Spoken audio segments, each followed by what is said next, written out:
moment for the National Stock Exchange, and I'm delighted to be a part of the celebrations with you and your colleagues today. We are celebrating Azadi Ka Amrit Mahotsav. The next 25 years, as the Prime Minister said, are going to be the Amrit Kal for both India and now I think the NSE also. In a way, defining the future of India and the future of investing in India. As we go towards 2047, when India completes 100 years, we have very ambitious targets for the nation, very ambitious plans for the prosperity of the people of India. And I'm sure the NSE in the next 25 years, particularly through your Nifty 50, which plays a very important role in derivative trading particularly, will also, as it moves to its 50-year celebrations, will evolve and contribute to the making of India. Stock exchanges play a very pivotal role in providing capital, both to industry and the service sector, and you channelize household savings and institutional flows for capital formation. I was just now reading your book, which you have released today, and some of the insights are truly very, very interesting.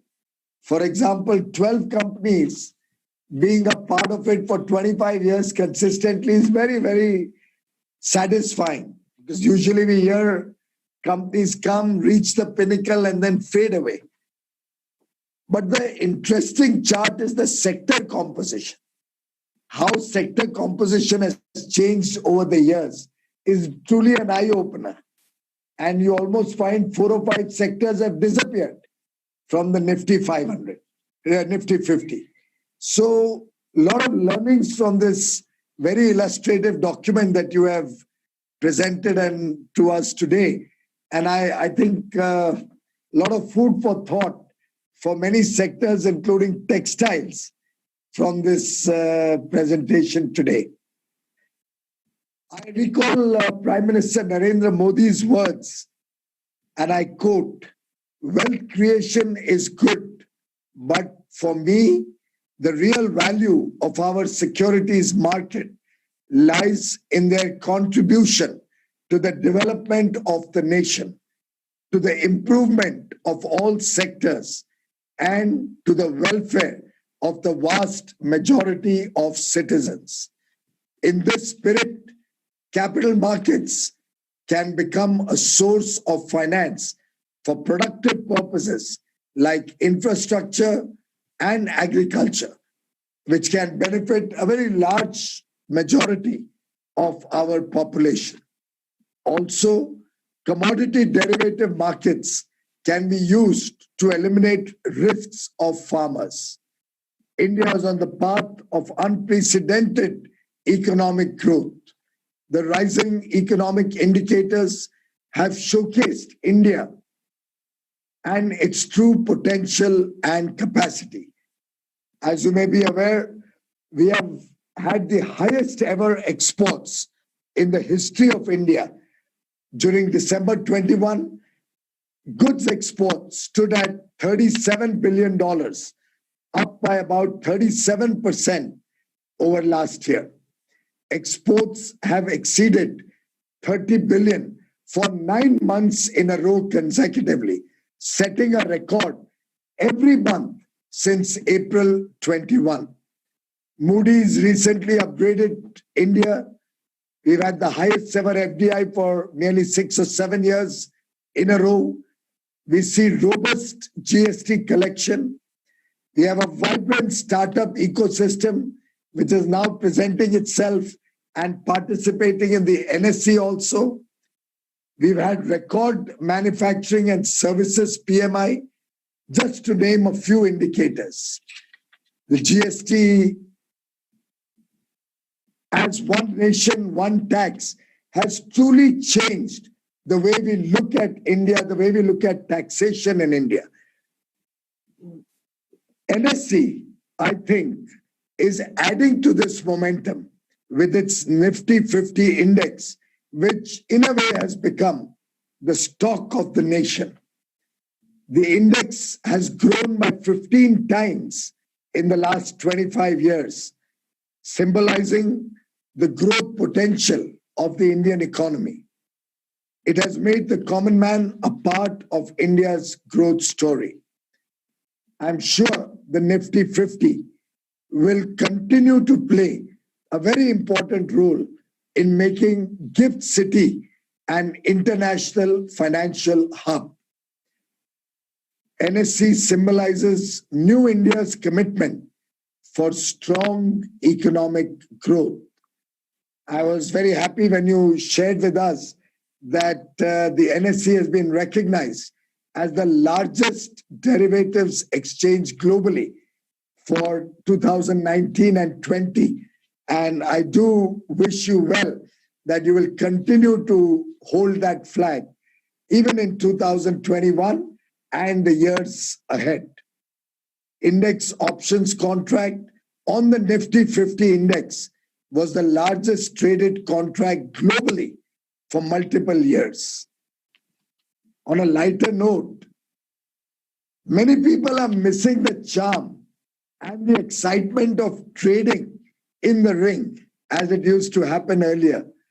But I think given the current market dynamics, the current size of the market, I'm sure the ring could not handle this level of trade volumes, which you have been able to do through the use of technology.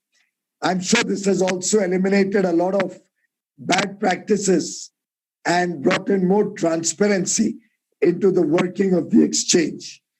While India has earned respect globally with its robust technical solutions and technology-based platforms for handling such large trade volumes, it is equally pertinent that all financial products pass through the prism of trust, transparency, and accountability so that they can turn into a rainbow of colors for investors.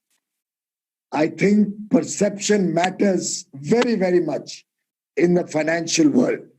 And therefore, it is imperative that stock exchanges, in the light of various regulatory guidance that you must be receiving from time to time, put in place a very strong system to maintain the highest level of integrity and transparency, which will encourage every Indian to invest in the stock market and empower households to look at greater incomes, look at better returns through investment in our bourses. I'm sure this will also embolden foreign investors who may want to invest in India.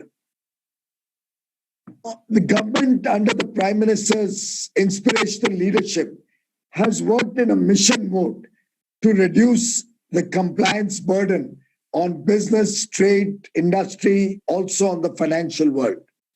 Recently, we have launched a single window system, which is a one-stop portal for all approvals and clearances needed by businesses. We've launched it on a pilot basis. It's a beta version. We are engaging with industry and all stakeholders to see what more can be done, how it can be improvised further. But I just wanted to leave some food for thought for you. Is it possible that we can think of a single window for doing the know your customer, KYC, for stockbrokers, for mutual fund investors, for depositories, banking, financial intermediaries, credit card companies? There's so many people, so many organizations doing KYC. Can we not now look at creating a common KYC for all these various intermediaries in the financial world? Have a robust KYC system.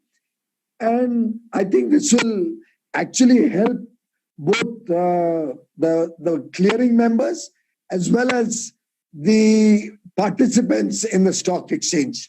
investors across the world, including in India, in ensuring compliance, ensuring timely submission of all documents. All of that can be done more efficiently. If we have a common KYC, I would urge you to consider that or engage with your regulator or with the banking system to simplify the rules and make it easier for more and more people to come into your exchanges. In fact, we took inspiration from the American Common Application Form for admission to US universities, where you have a common form giving all the base data, and then you have addendums for individual universities, which may be wanting some additional information, maybe an essay or some other information. Similarly, we could have a common KYC portal, and maybe NSE needs some additional information. It can be an addendum. If SEBI requires something else or a depository requires something else, there could be small add-ons to the common form. So people are not required to go back again and again for different approvals. And maybe one could even look at self-regulation to ensure that people are able to come onto different platforms, have one KYC for all of them, update that regularly, keep that live, certify it maybe every 3-6 months or 1 year that all the data on that is current. And it will also reduce the cumbersome burden of periodic renewals of KYC. Some mechanism could be drawn up. I leave it for you to consider. May I suggest 7 sutras for the growth of the stock exchange market as a way forward. 1, safeguarding interests of small retail investors and the MSMEs by improving their financial literacy, launching financial products suitable to their risk appetite, and meeting their investment needs. Number 2, there's a strong need for participants to be well informed about products that they are investing into. We should run or amplify campaigns like Jago Investor, Future Mutual Fund Sahi Hai, various schemes that you may be already running. In fact, at that point, I would like to share with you that I see these advertisements of mutual funds, where at the end of it, they give the disclaimer very, very fast. They read out a disclaimer very fast, which you can't even understand. I request you to engage with mutual funds and all other participants. The disclaimer should be prominent and at the same tone or speed as the rest of the advertisement.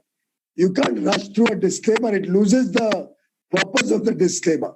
And if you need any help, I'm happy to arrange for it through consumer protection rules from the Consumer Affairs Ministry or the consumer protection laws.